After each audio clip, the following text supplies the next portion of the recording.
Hello people! Cravings for today!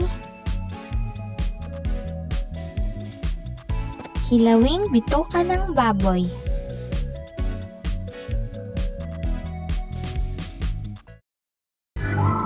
DNE Cravings! Like and subscribe! Welcome and welcome back to our channel. At ayan na nga mga ka-cravings, ito na nga yung ating bituka ng baboy. Ilagyan ko ng asin. Kung napanood niyo yung nakaraang mga videos namin tungkol dito sa mga yung ginabot, yung crispy ginabot na niluto namin. Ito din yon yung pag-prepare sa umpisa. Ilagyan ng asin, hinugasan muna bago nilagyan ng asin, tapos pinakuluan mga ka-cravings hanggang siya ay syempre maluto. Ayan, pag ganyan yung itsura niya, luto na. Itong sa video na to mga ka-cravings, ito yung sinasabi ko na sineparate ko kasi yung recipe ng kilawin dahil masyadong hahaba kung isinabay ko dun sa ginabot. So eto na nga, tinanggal natin yung ibang mga bituka kasi madami to mga ka-cravings. Inihiwalay lang dyan ni Jowa yung mismong chicharong bulaklak. At yun yung ginawa nating crispy breaded chicharon bulaklak. Yan yung ginawa natin sa recipe. So, ito yung pinakita na yan. Yan yung mga gagawing kilawin. So, laga na yan. Luto na yan mga ka-cravings. Kinukuha lang ni Jowa. At ayan. Pag-iari niyang kuharin dyan yan, hihiwain niya pa yan ng maliliit. Ganon. Siyempre, sa susunod natin mga video, nag-isip kami ng ibang content, mga ganon mga cravings, parang challenge kami sa rice cooker challenge, ganon. Kailangan makagawa kami ng 10 meals using rice cooker only, ganon. So next upload namin siguro, ayun na yung gagawin naming challenge. Gagawa kami ng aming first meal na using rice cooker only. Doon na tayo magluluto ng bigas mais at saka syempre ng ating ulam, ganon. So good luck to me. Ganun pala, ako lang din pala yun kasi ni Jowa, baka daw masira niya yung rice cooker, so ako na lang din para gagawa ng challenge, ganon. Siya lang daw ang kakain, ganon. Siya lang magmumukbang, ganon. Sagot niya na ang mukbang. At tayo na nga lang ang magluluto mga ka-cravings. Samahan niyo ako sa mga susunod nating uploads. At mag-iisip ako kung ano ang mga pwedeng iluto sa rice cooker. Nako, pinahirapan ng sarili, gano'n. So, ayan. Ito na nga yung bituka ng baboy. Hiniwa-hiwa ng mas mga bite size lang mga ka-cravings. Hindi naman sobrang liit, hindi naman din sobrang laki. Ganyan lang siya kaliliit. Ayan. Siyempre ito, luto na nga to ulit-ulit ang lola nyo. So, ayan. Ganyan lang naman. Alam niyo naman na maghiwa. Napapanood naman na natin yan lagi, yung paghihiwa na ganyan. At yung nga palang content na sinabi ko sa malapit na mag-Halloween. So, gagawa tayo ng natin, mga ilang episode na magluluto tayo mga cravings habang nagkakwentuhan at nag-share ako ng mga paranormal activities. Ay, ganon. May paranormal experience, mga ganon. Kasi hindi nyo natatanong mga cravings, ang lola nyo ay bukas ang third eye. Napilit kong sinasara mga cravings dahil alam nyo na, ala lang peace of mind pagka naka-open ang third eye. Pilit ko siyang pinipikit, ganon. Sabi ditang ipikit, pero hindi siya totally hindi siya totally maipipikit, maiko-close, ganon. Hindi.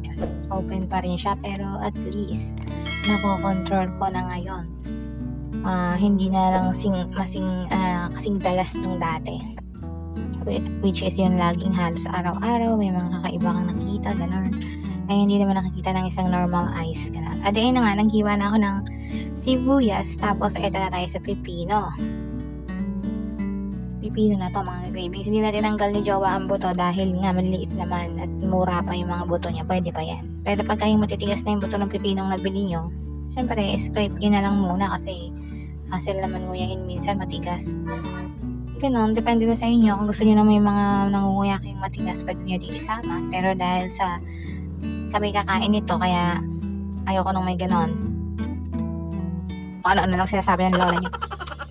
Tapos ayan, nilagay na nga yung sibuyas doon sa ating nilagang ayun na naman ang aking mga background noises. Pagpasensyahan yun na.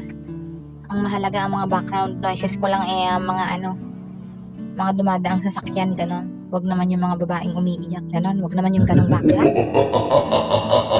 So ayan, hihiwain na natin. Ganyan lang din uli kaliliit ang hiwang inaano. At saka may isa pala akong tip sa inyo mga babies regarding to sa mga Halloween special natin malapit na kasi yun. Multuhan naman month na mga puro katatakutan, mga ganon, mga kwentong multo, mga ganyan.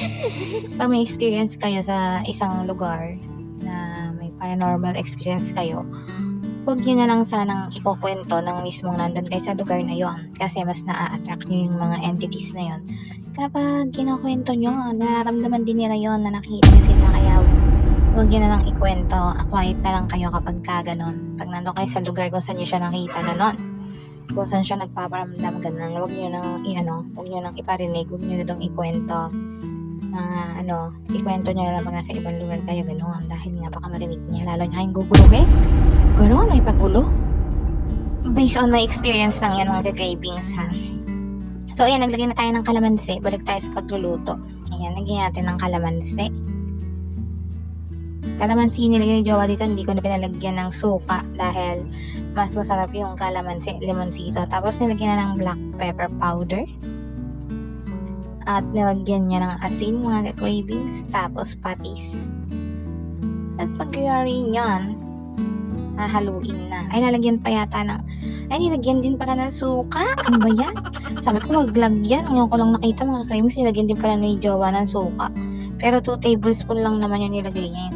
Fermented chilies. O, purong sili. Sa Ilocano mga cravings, ang tawag na artem. Artem. Parang burong sili. Yung sili siya, nilagay siya sa suka na may bawang, asin. Ganon. Tapos hinayaan lang doon hanggang sa ma-ferment siya. So, ayun yung nilagay natin yung sili. Fermented din na sili. Siling labuyo yun mga cravings. At hinalo-halo na nga lang na ganyan. Hanggang sa siya ay pa-mix-mix. Mix natin yan mga cravings. Tapos, syempre, pag na-mix ng maayos yan, edi pwede nang kainin. Magpuproceed na tayo sa ating next level, which is ang kainan portion. O, atin na nga. Ilagay ko na nga sa kanin mga cravings. Walang pamukbang dito si Jowa. Dahil nakalimutan sa sobrang gutom ni Jowa. Hindi ko na na-i-video at kumain na nga ng tuloy-tuloy. So, ako na lang ang nag-video ng ganyan. O, ang ating first bite. Nagkakalaglag pa yan. First bite, mga cravings. Thank you, Lord. At ayan na nga. Proceed na tayo sa susunod ng mga subo pa. At ang sarap nga mga cravings, lalo na sasamahan nyo na sili. Ayan, yung sili na yan. Di ba? Nagbabawas pa kunyari ang lola nyo. Kunyari, konti lang yung rice, binabawasan pa. So, ayan, dadagdag din naman pala. Second bite. At ang sarap nga mga ka-cravings, mapaparami sa rice. At hanggang dito na nga lang mga ka-cravings. Salamat sa panunood. Hanggang sa susunod. Like and subscribe.